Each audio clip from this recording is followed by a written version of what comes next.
Thank you, Mr. Chairman. Secretary Hassel, I appreciate you being here today. Thank you. Thank you. I've had several constituents contact me really over the last several years regarding notices they've received from the Department of Revenue regarding back taxes that the department claims are owed from sometimes a long time ago, 10 or even 15 years ago.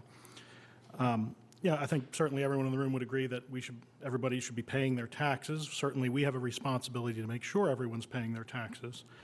But my experience is that these requests from 10, 15 years ago are very expensive and time-consuming for my constituents and their accountants to address. The disputed dollar amount sometimes is de minimis, but the fees and interest after 10, 15 years can become substantial, and it can be nearly impossible for an individual to prove that they, in fact, paid their taxes because even the IRS only suggests you keep your records for 7 years. So I have a couple questions along these lines with regard to delinquent taxes. Can you give me a ballpark of how much the Department of Revenue collected last year in delinquent taxes from tax years of 10 or more years ago? I don't know that figure offhand. Let me say a couple of things, though.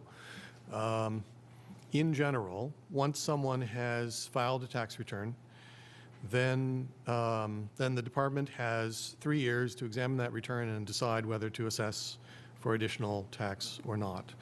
And so that process should limit those kind of inquiries to within a 3-year period. I'm not familiar with the kind of notices you're referencing. Maybe you can provide us with some details about exactly what's happened. My guess is that where this becomes an issue is if someone has not filed a return at all, then that statute of limitation essentially never closes, and they continue to be exposed because they've never filed a return at all. But again, I'm not certain that I know the exact circumstances you're referring to. So let me ask this. In years past, I believe there's been a delinquent collections report that the department has put forth. Is that a report that continues to be put forth? Yes. And is that a report I could get a copy of? Yes, I believe so. Last fiscal year, we collected $743 million in delinquent revenue in total.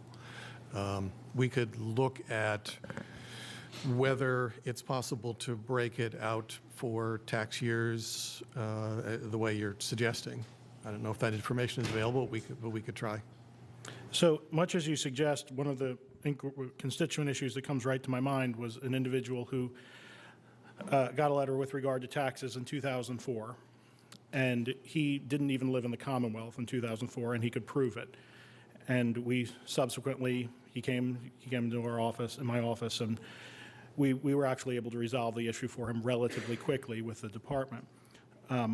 But again, it's something it's very difficult to prove, right? To prove a negative that you didn't, in fact, owe taxes, particularly when you're going up against the Department of Revenue. So your testimony is then that the department could go back as many years as they want to in that circumstance, even, and I'm not suggesting that you're currently doing this, but it could be even 50 years. Certainly, that would be unreasonable.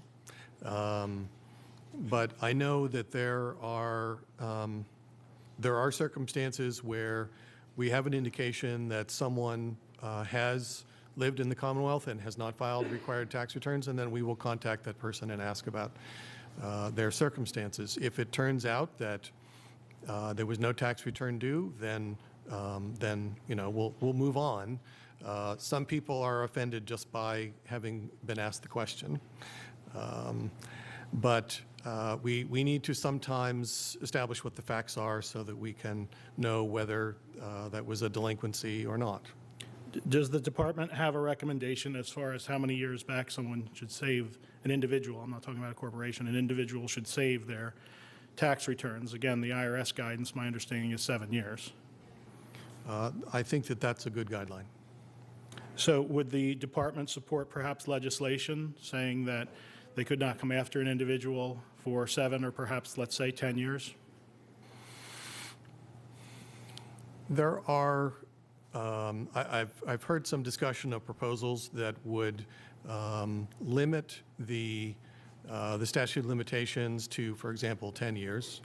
And in my opinion, we ought to have a conversation about making sure that the department has the tools necessary to actually close outstanding liabilities within that time frame so that we're not giving up additional revenue because there are people who continue to make payments on liabilities past that 10-year time frame.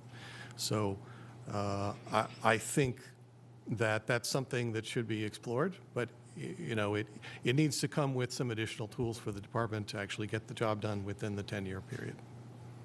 Thank you, Mr. Secretary, and thank you, Mr. Chairman.